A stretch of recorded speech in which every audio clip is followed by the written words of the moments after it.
बेटा दे दे भोला लवले मुंदिस आखिर लवले मुंदिस भोले बाबा अब बटले देखी ओकर नसीब ले पर्दारी अब काकी भोले ना शिकारी बेटा छोड़ दूसरा मार बेटा छोड़ दूसरा शिकारी भड़क गए जब तोर देख ताकत नहीं है कार्य जाता शंकर भगवान तोर देख ताकत नहीं कार्य जाता नहीं मांगो का हक रहे तो मांग मांग मांग के सोच भाई गुड्डू दे मोला हे शंकर भोला शंकर भगवान कथे शिकारी तोर नसीब में बाल बच्चा ब्रह्मानी लिखे तोर नसीब में बाल बच्चा नहीं है शिकारी का की वो तोर प्रॉब्लम है की वो तोर समस्या मोला मत बता मैं तपस्या करे हो तो प्रगट हो फोकट में नहीं है सोच भाई वरदान दे मोला हे शंकर भोला अभी ना वरदान दे जावे मोला बदनाम कर दो तोला देखा समर्थस मोला शंकर भगवान कथे कैसे करते रे नीला के कहो तो ती जो जा है जी अब सोच भाई बेटा दे मोला अब बिना वरदान दे जावे भोला मैं बदनाम कर दूं तोला देखा समर्थन मोला शंकर भगवान फंस गए शिकारी जी मैं तो वरदान देवर तैयार हूं लेकिन एक शर्त है क्या शर्त है पुत्र पाते ही कुछ दिन में तुम्हारी मौत हो जाएगी पुत्र तो पालोगे लेकिन तुम्हारी कुछ दिन में मौत हो जाएगी अब तोला बेटा चाहिए कि मरना की थी शंकर भगवान फंसा दी तोला बेटा चाहिए कि मरना चाहिए शिकारी सुकुर्दुम हो गएगा ही कैसे की थी सुने तो वो तो बड़ा चालाक शिकारी खस के गुनिस खस के सोचिस अब कहा कि ठीक है भोला मैं मरे पर तैयार हो मोला बेटा दे लेकिन एक शर्त है कैसे तोर का शर्त बेटा मोर मुताबिक होना चाहिए मैं मरे पर तैयार शंकर भगवान कथे दो खा तैयार हो गए अब कैसे किया जाए हाँ श्याम सिंह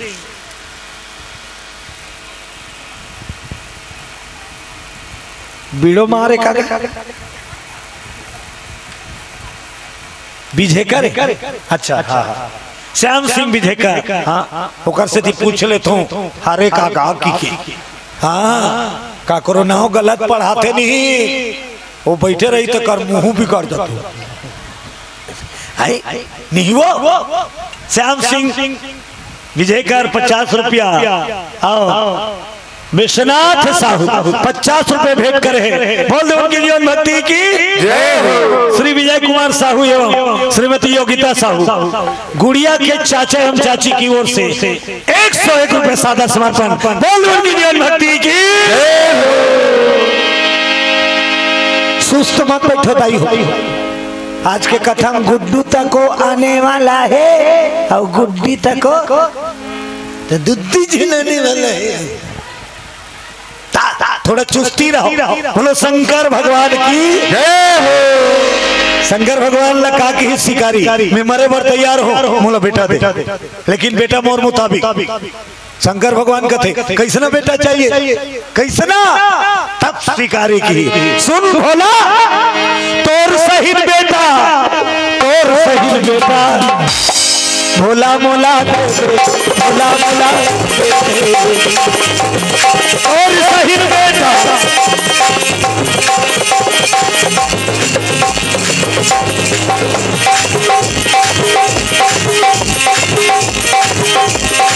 बोलो शंकर भगवान की शिकारी कैसे वरदान मांगी तोर सही बेटा वरदान दे मैं मरे भर तैयार शंकर भगवान का थे मोटा बार रोल नहीं है तोर सही मत का मैं वन पीस मार सिंगर मोर सही ना दूसरा नहीं है शिकारी का थे नहीं है तते नहीं है तते हमार बेटा बन के हमला तोर सही बेटा चाहिए मैं मरे भर तैयार शंकर भगवान फंस हाथ दी, भोलेनाथ हाथ दी। आज तक ऐसा वरदान किसी ने मुझे नहीं मांगा। मेरे दरबार में जो भी आते हैं सोना दे, चांदी दे, खेती दे, खार दे, मिठा डोर कोकले विलात मांगा था रोज के निमान से।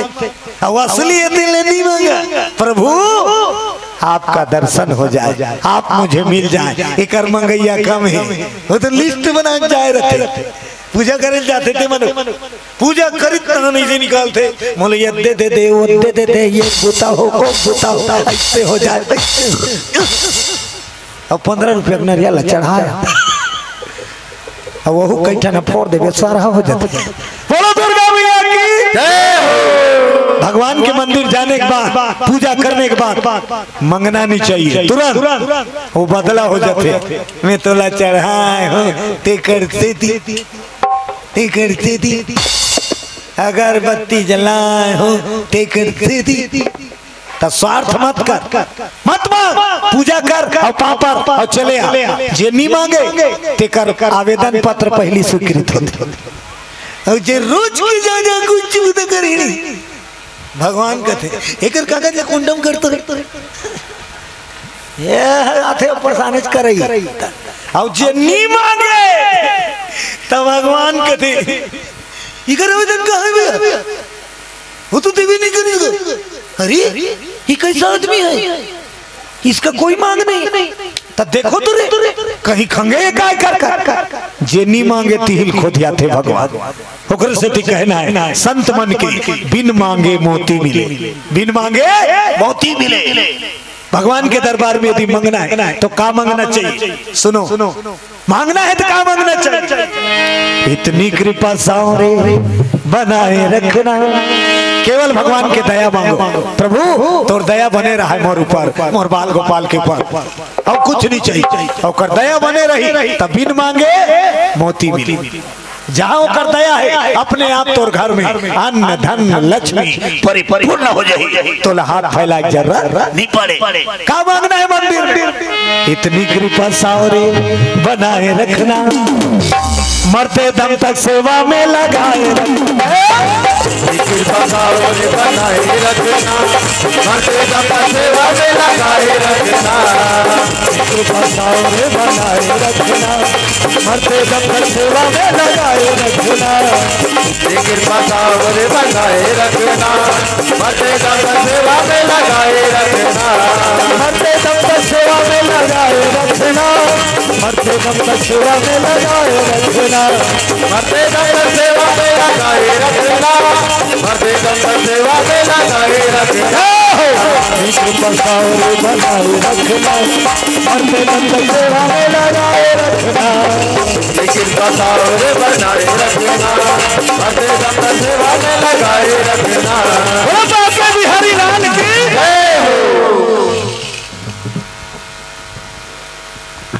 हाँ जी, भूमिका तुमेश्वरी देवांशी प्रसाद की ओर से 50 रुपया सादा समर्पण। सकल कामना भोलेनाथ पूरा करे। गुड़िया के दीदी 50 रुपया सादा समर्पण करे है। और गुड़िया के नानी ग्राम तितुर गहन की ओर से 200 रुपया सादा समर्पण। हाँ, प्रियंका और छोटू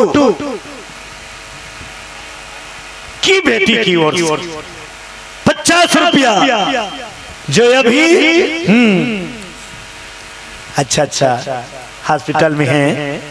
भगवान से ही अरदास मालिक सकल कष्ट निवारण करे, अभय वरदान दे, आशीष सदा माता रानी की बने रहे। परमात्मा सकल कष्ट निवारण करे, रोग बाधा जो भी कष्ट हो दूर करे। बोलो अम्बे रानी माता की जय हो। निकेतन और गीतिका की ओर से 100 रुपया कांडे, और प्रिंस की ओर से 50 रुपया कंवर के रहने वाले, और दीप शिखा और मुक्ति की ओर से इनकावन रुपया हिते का सादर समर्पण समस्त दानदाताओं की मनोकामना, यूं कहो कि सबकी मनोकामना माता रानी पूरा करे। बोलो नव दुर्गा माता की। आज देख भगवान की लीला। शंकर भगवान ला मांगी वरदान, तेरे समान पुत्र का वरदान दे। शंकर भगवान कथे तथास्तु, जा मोर बेटा बन जाएगी, कुछ निकाल हुई हो ते पहला नंबर जा रे। मैं धरती में तोर बेटा बन के जन्म लू। बोलो दुर्गा मैया की जय हो। भोलेनाथ वरदान देती, 2 घंटा तपस्या करी और साक्षात भोले बाबा बेटा रूप में वरदान में आगे शिकारी खुश हो गए। भोलन के पापा पर ये सब का कहा, देरी मत करवे, जल्दी आवे। शंकर भगवान कहते हो भुलावे तो नहीं, अरे नहीं भुलाओ रे, जो वादा किया निभाना पड़ेगा, जो वादा किया निभाना पड़ेगा, जो वादा किया निभाना पड़ेगा, जो वादा किया निभाना पड़ेगा। रोके जमाना चाहे रोके खुदाई, तुमको आना पड़ेगा, जो वादा किया निभाना पड़ेगा, जो वादा किया निभाना पड़ेगा। बोलो दुर्गा मैया की वरदान दे दी, शिकारी वरदान पाई रावण की पूरा मांसला दियार खा दियार हाड़ा भर बैठे है। माता रानी कत्तेकला देखी वो तो डोले लग गया सब। ये दाई सब मांसला खाती हो, ये दाई तब बोल हालत नहीं। चरम सीमा में चढ़ गए तपस्या काकर रावण के चरम सीमा प्राप्त करत है। माता के आसन डोला रोला, कब हो ही तोर दर्शन मैया, कब हो ही तोर दर्शन, कब हो ही तोर दर्शन मैया, कब हो ही वो तोर दर्शन, कब हो ही तोर दर्शन मैया, कब हो ही तोर दर्शन, कब हो ही तोर दर्शन मैया, कब हो ही वो तोर दर्शन। आँखी मुदाही सुआ उड़ाही, आँखी मुदाही सुआ उड़ाही, आँखी मुदाही सुआ उड़ाही, तब हो देखा दर्शन, कब हो ही तोर दर्शन, कब हो ही तोर दर्शन, कब हो ही तोर दर्शन, कब हो ही वो तोर दर्शन, कब हो ही तोर दर्शन, कब हो ही तोर दर्शन, कब हो ही तोर दर्शन, कब हो ही वो तोर दर्शन।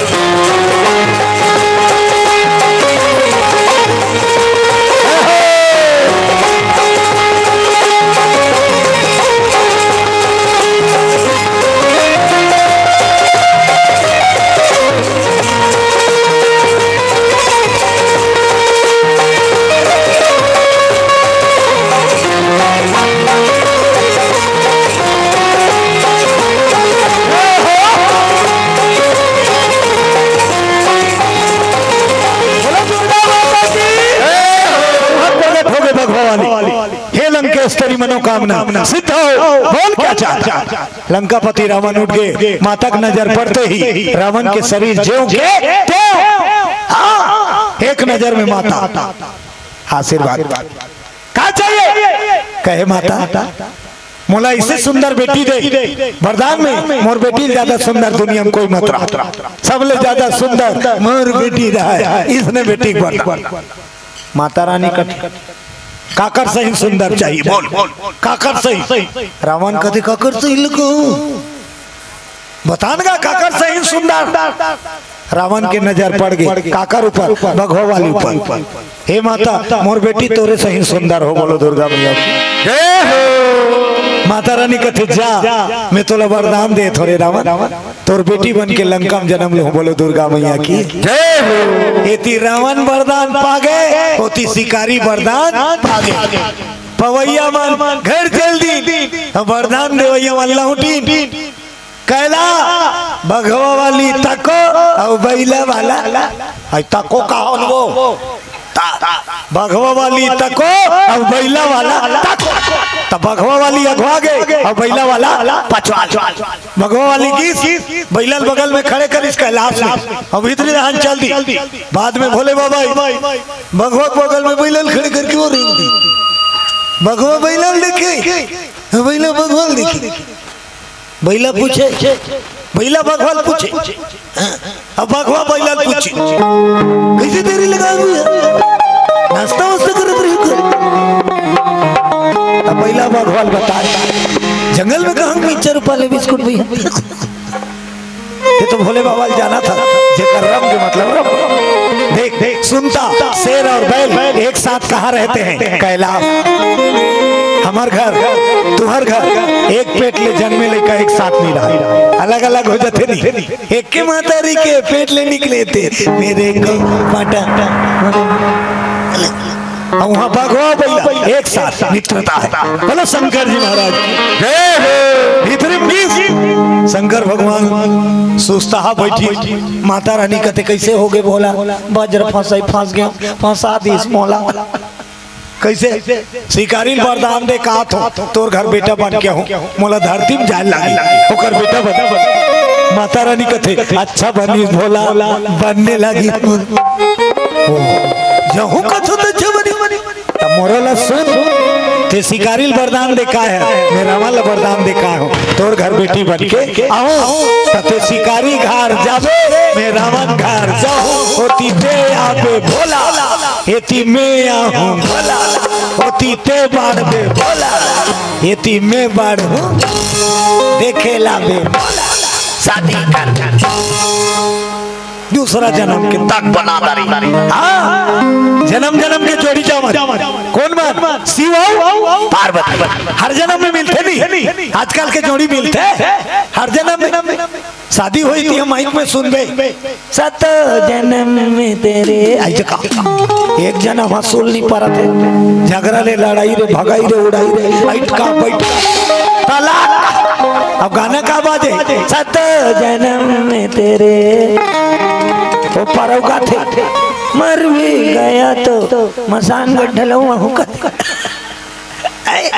ढंग ढंग के तक गाना लिखते लिखैया मन के शब्द सुनबे तो वाजब एक ठन गाना निकले सुनियो दिल चीर के देख पाटले नहीं मारी हो धोखा चीर देवे दिल लत मार ही नहीं एक ठन छत्तीसगढ़ी गाना छत्तीसगढ़ी गाना सुनबे मोरी हृदय में बाड़ा जाए नंदिया नरवा सुखा रही मोर हृदय में बाढ़ ही में बूढ़ के मारू कहा था बोलो दुर्गा मैया की दोनों खुश हो गए और दोनों जाना है तो देरी कार करन चल वरदान ला फलित करन कैलाश में खड़े हो दोनों वरदान ला फलित कर दी भोले बाबा सिकंदीन के गर्भ में आ गए और माता रानी मंदोदरी के गर्भ में बोलो दुर्गा माता की जय चमक के चेहरा गर्भ में जैसे मन समय गर्भवती चेहरा चालू सुंदरता बढ़ जाते नहीं सियानी मन देख के जानदार थे नावा में इनके आने वाला है चुप चुप अब कई जन मन ढाक ढाक लेता खो जाते कई जाना वो कैसे दिखता शर्मशीला नहीं खवा बाबा अब बड़ दुख है 10 महीना तक गर्भ धारण करना मजाक बात नहीं है 10 महीना तक तो त्याग करे लगी न बरोबर सुतेल मिले न बरोबर मिले अब्बर तपस्या है अब्बर रोका छेका चालू हो जाते गर्भवती माता मन हंसी अनिल मन के खाली टोका ऐसे झनकर वैसे झनकर एला मत खा वाला मत खा वैसे मत कर ओकर रोका छेका 10 महीना तक हाँ बच्चा ला जन्म दे बाद भी लइकोरिन के त्याग जारी रहती है लइकोरिन अपन आप ला नहीं देखे पूरा बच्चा देखते बोलो दुर्गा मैया की जय हो रात भर जागे पहली माता रात भर जुन्ना मन ला पूछ ले वो तो कांचा करे मारे फरिया बदले मारे जगह छो जाए आजकल के मन ला टेंशन नहीं पेम्पर ला पहना दे टेंशन फ्री सुते रह बिहनिया की चीर के लाद लाद ले फेंका था। बोलो भागवत भगवान की जय हो। गुड़िया रानी बने पर माता रानी गर्भ समा है और दोनों दहन गर्भ में अरे बढ़ते बालक जाते हैं समय जन्म का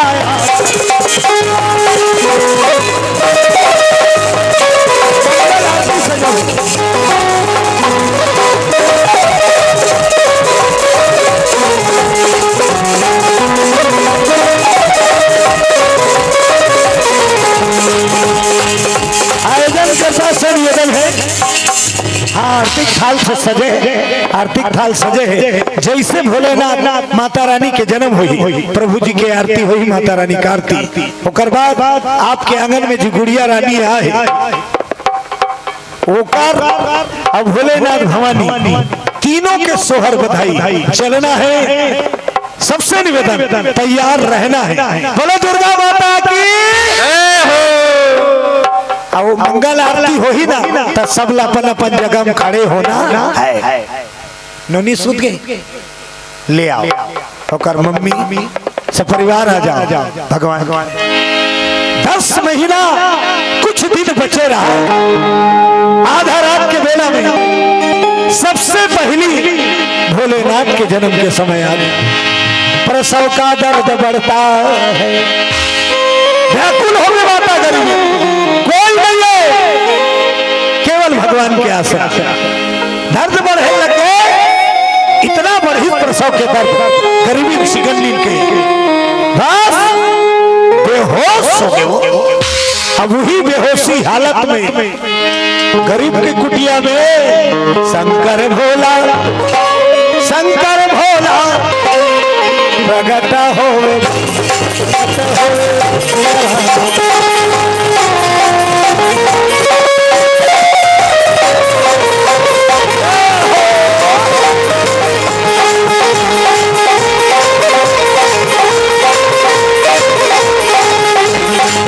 हरि तो महिमा गगन है भारी कथा में मन लगा ले हरि तो महिमा गगन है भारी प्रभु कथा में मन लगा ले हरि कथा में मन लगा ले संग भारी प्रभु कथा में मन लगा ले संग हरि कथा में मन लगा ले संग भारी प्रभु कथा में मन लगा ले महिमा गजब है हरि कथा में मन लगा राम महिमा गजब है प्रभु कथा में मन लगा राम कथा में मन लगा राम कथा में मन लगा भगवान भोलेनाथ बालक रूप में प्रकट हो गए मूर्छा के हालत में गरीबी के गर्भ से जयती भोलेनाथ आ गए सिग्नल होती मिल गई आई मोर भोला आगे में कार खुश रहे लंकापुरी में मंदोदरी के गर्भ से दिव्य स्वरूप अनुपम रूप माता रानी जन्म बोलो दुर्गा माता की आज फटाका फूटा थे आप फटाका पूरा नगरवासी धन्ना कर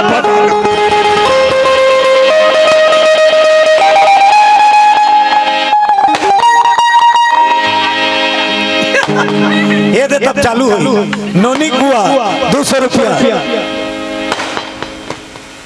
मोर से तीन नाम देवे महाराज सब आनंद उत्सव के लहर होना है सब तैयार हो जा रहा थोड़ा देर रुक जाते अब सोहर चालू होने वाला है। बोलो भागवत भगवान की जय हो। लंका माँ के बेटी अब गरीब की कुंदरा माँ के बेटा फिर क्या पूछना है जैसे आयोजक परिवार के नाम में पुत्री रत्न की प्राप्ति हो बड़े सौभाग्यशाली जिनके घर में बिटिया माता रानी आए। बोलो दुर्गा मैया की सबसे निवेदन चाहो माता जी के जन्म भोलेनाथ के जन्म में मंगल आरती होना है राम जी सरकार की ताली बजा के तुम भजन करो। अब आयोजक परिवार समस्त परिवार आ जाओ आरती में ताली बजा के तुम भजन करो गहन आरती में सबला हाथ बटाना है, सेवा भाव करना है। बोलो शंकर भगवान की जय।